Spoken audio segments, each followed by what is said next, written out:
Hello, this is Pastor Neil from Thrive Ministries. Today's scripture reading is from Isaiah 30, verses 12 to 14. Therefore, this is what the Holy One of Israel says. Because you have rejected this message, relied on oppression, and depended on deceit, this sin will become for you like a high wall, cracked and bulging, that collapses suddenly in an instant. It will break in pieces like pottery, shattered so mercilessly that among its pieces not a fragment will be found for taking coals from a hearth or scooping water out of a cistern.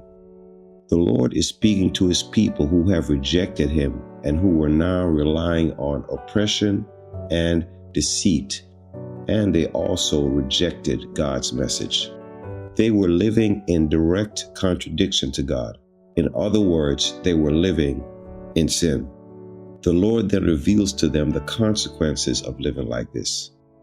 This sin will become for you like a high wall, cracked and bulging, that collapses suddenly in an instant.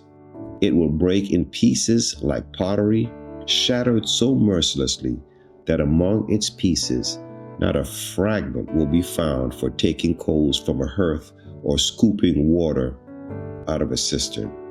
In other words, sin will be of no benefit to anyone and will lead to destruction.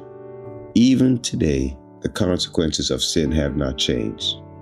Let us trust in the Lord at all times, because the alternative will only lead to destruction. God bless, and until next time.